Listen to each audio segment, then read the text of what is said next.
did quite well, but he was happy, although sometimes he thought about leaving the town. After all, there are so few people here. There are more people in the big cities, so I would make more money there. One day, he was sitting by his window and making a pair of trousers. An old lady walked past crying, "Jam! Fresh jam for sale! Come and get it! Delicious fresh jam!" The tailor, who had forgotten to eat that morning, suddenly felt hungry. "And what would be nicer," he said, "than a lovely piece of bread with jam on it?" So he went out to speak to the old lady. She had lots of kinds of jam: strawberry, raspberry, plum, pear, even tomato. The tailor asked to try each and every one, and thought long and hard before saying, "I'll have half a jar of strawberry jam." "Half a jar?" said the old woman, suddenly looking unhappy. "You can't buy half a jar. They come in these jars, full up, that's it." "Oh, no, I don't need a whole jar. I'm only going to have one slice of bread after all." The old woman complained, but did what he wanted, putting half a jar of jam into a jar for him. "Here you go. Don't eat it all in one go." "Thank you, kind lady." The tailor ran home at once, pulled a loaf of bread out of his cupboard, and put some jam on it. "Ah, how beautiful," he said. "In fact, this bread and jam is so beautiful that I can't eat it right away. And anyway, didn't Mother always say that food tastes better after hard work?" So he put the bread on a plate on the table and went back to the window to work. Every few minutes he looked at the bread and felt hungrier and was looking forward to eating it very much. But then, suddenly, some flies came in through the window, and the jam smelled so lovely and sweet that they went straight to the bread. "No, no," cried the man. "That's my bread." He took a towel and waved it in the air, and the flies went away. When he put the towel down, he saw that he had hit and killed 7 flies. 7. They're fast little things, so killing even one fly is hard. "And I killed 7 in one blow. I have to tell the world about this." And as he was a tailor, he knew the best way to do it. He took a belt and sewed on the words, "7 in one blow." "There, now I shall go out and show the world what I have done." He looked around the house for anything useful. All he found was an old cheese, so he put that in his pocket. As he left, he saw a bird caught in a bush in his garden, so he put that in his pocket as well.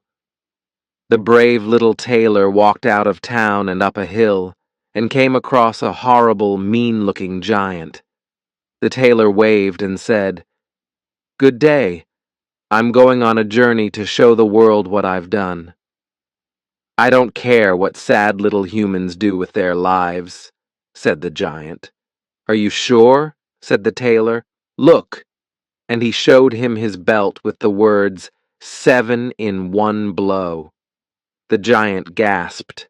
7 in one blow? That is a lot. I have only killed 3 in one blow myself. All right then, let's see how strong you are. The giant picked up a stone and squeezed it in his hands until water came out. "Your turn." The tailor laughed. "That's easy." He pulled the old cheese out of his pocket and squeezed it so hard that some liquid came out. "What's next?" Said the giant. "Try this." He picked up a rock and threw it far away. "Good throw. But look, it landed on the ground. I can do better. I'll throw a stone so hard that it never touches the ground again." The tailor reached into his pocket, took out the bird, and threw it into the air. The bird, who was of course happy to be free, flew far away. The giant was going red now and said angrily, "Fine, you can throw, but let's see how well you can carry." He went over to a huge tree which had fallen down. "If you are so strong, help me carry this tree into the woods." "Of course," said the tailor. "You take the end with the roots. I will take all the branches and leaves, as that part is much bigger, and so is much heavier." But really, the tailor just sat on a branch, so that the giant carried all of the weight, and he got a nice easy ride. As they went, the tailor sang songs and made jokes, and finally, the weight of the tree was too much for the giant, and he stopped and fell to the ground. "I give up," he said. The tailor jumped out of the tree and laughed. "I still have lots of energy." "You are such a brave little man," the giant said. "So why don't you come stay the night in our cave? We giants would love to have someone so strong stay with us." The tailor said yes, and when they arrived at the cave, they found several giants sitting around the fire, eating whole sheep. The giant showed him a huge stone bed that was far too big for him and not at all comfortable. So when the giant had left, he got off the bed and went and found a corner to sleep in. As soon as midnight struck, the giant got up, took a great iron stick, and hit the bed, breaking it in two. "That's the end of that annoying little man," he muttered, and went back to sleep. Early in the morning, the giants all went hunting and forgot about the tailor. The tailor woke up, found he was alone, and went back into the woods. On the way, he saw the giants coming back from the hunt, and when they saw him, alive and smiling, they all thought he was coming to kill them, and ran away shouting. "Hey, where are you going, friends?" cried the tailor. Oh well, they weren't much fun anyway. The little tailor walked all day, and finally came to a great city and a castle. He walked right into the castle, but feeling very tired, he lay down in the garden and fell asleep.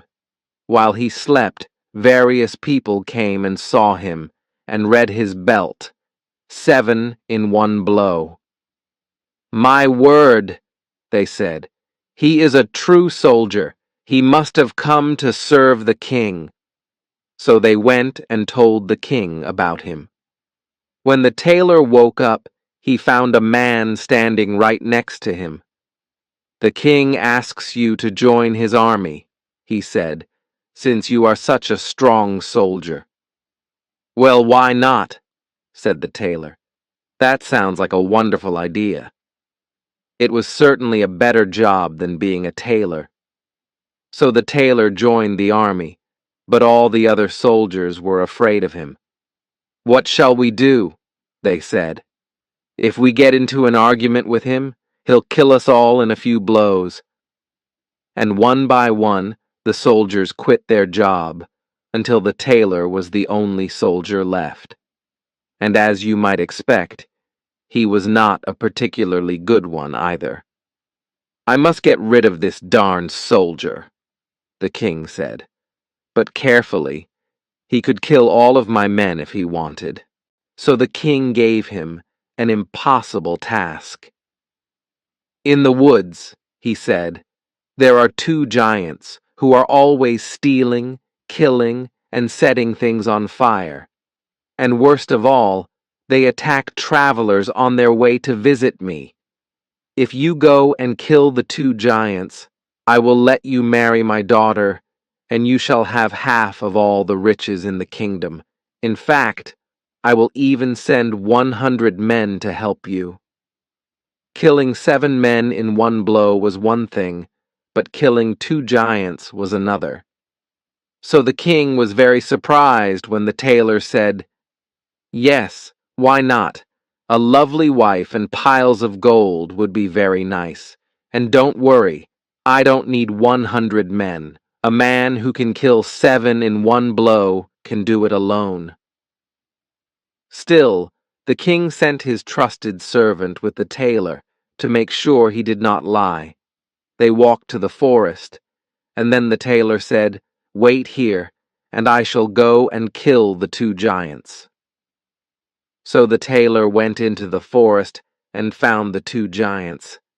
He waited until they fell asleep, filled his pockets with stones, and climbed a tree above them. He took a stone and dropped it onto the stomach of one of the giants, who woke up immediately. "Hey," he said, "why are you hitting me?" "You're dreaming. I haven't touched you," said the other. They went back to sleep, and the tailor dropped a few stones onto the other giant. "Oi!" he shouted. "Now you're hitting me. I'm not doing anything. I'm just sleeping." They argued for a while, but finally went back to sleep. This time, the tailor took a nice heavy stone and threw it hard onto the stomach of the first giant. "All right, that's it," roared the giant, and hit the other giant in the face. The other hit him back, and it quickly broke into a horrible fight. They hit each other until they went purple. Then they pulled trees out of the ground and hit each other with those. Eventually, the giants hit each other so hard that they got tired and fell to the ground. The tailor climbed down and finished them off. He went and found the servant and told him he was finished. "Really?" said the servant. "You really killed both giants?" "Go and look yourself," said the tailor. So the servant went and found the two giants, beaten and bloody. "I don't believe it," he said to the tailor. "And you are not even hurt." "Of course not," said the tailor. "Now, I have a princess to get to." But when he returned to the castle, the king did not offer up the princess, and indeed did not seem happy at all that the tailor had returned.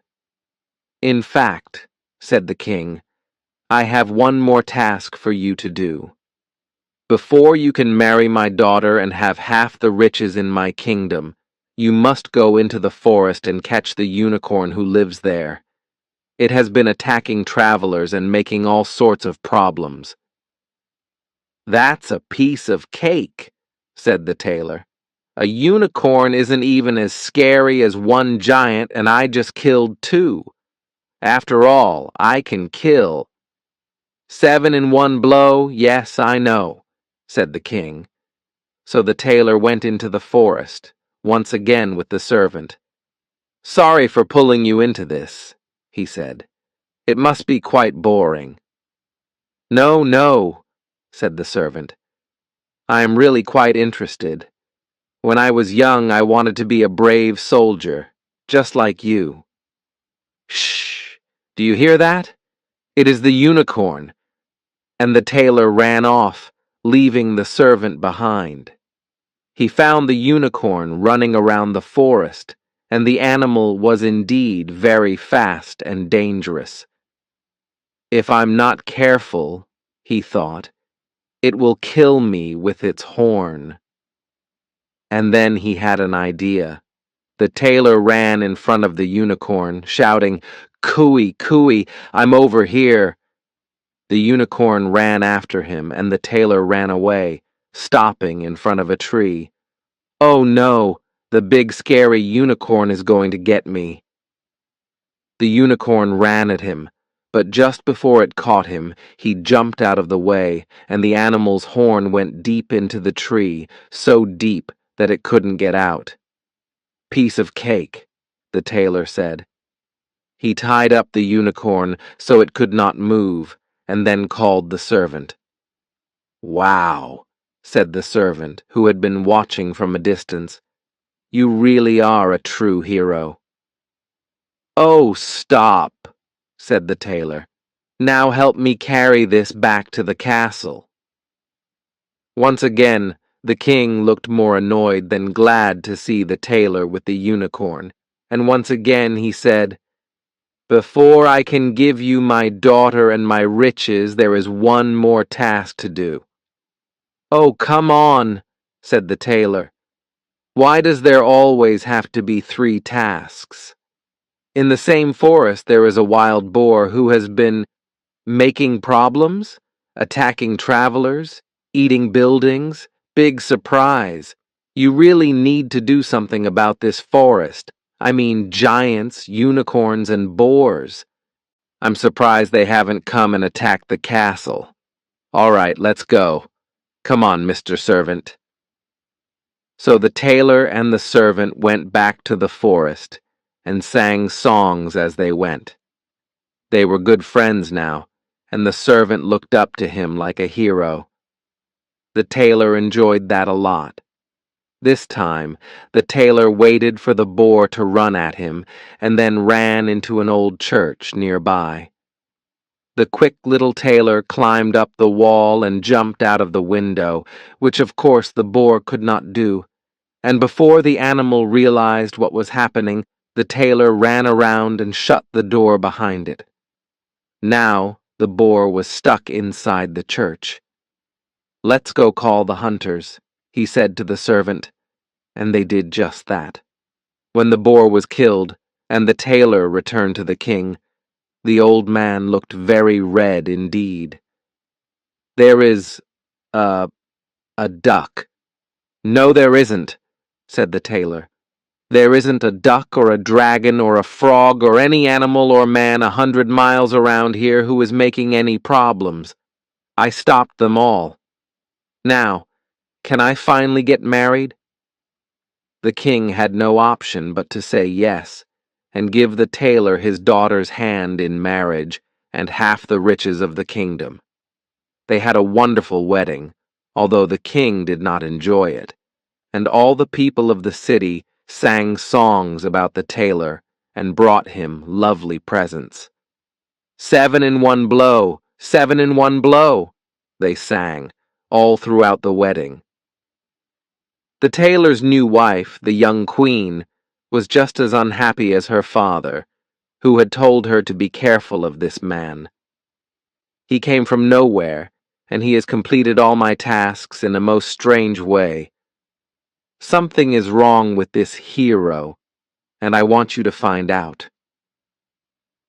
One night, the queen woke up in her sleep and heard the tailor talking to himself. "No, you idiot," he muttered. "You asked me for a pair of trousers, not a cake. I made you the trousers like you wanted. I'm a tailor after all." The queen gasped. "But he is just a tailor," she thought, and a common tailor was no good match for a queen. The next morning she went to her father at once and told him what had happened. "Fantastic," he said. "This is just what we needed. Tonight, leave your bedroom door open. My guard will stand outside, and when he is asleep, the guards will come and tie him up. We'll put him on a ship and send him halfway across the world, and no one will see the brave little tailor ever again. Ah, here comes the servant with my breakfast. Run off now, dear, and don't tell a word of this to your husband." But the servant had heard everything, and as he liked the tailor very much, he told him about the king's plan. We'll see about that," said the tailor. That night, the tailor went to bed as usual, and when his wife thought he was asleep, she went and opened the door, and then went back to bed. The little tailor, who was not at all asleep, said, "You asked me for a pair of trousers, not a cake. I made you the trousers like you wanted. I'm a tailor after all. Don't lie to me. I have killed 7 men in one blow, killed 2 giants, and caught a unicorn and a wild boar. Do you really think I will be afraid of the men standing outside my room?" And when they heard the tailor say this, the guards felt very scared indeed and ran away. Nobody in the castle would ever attack him,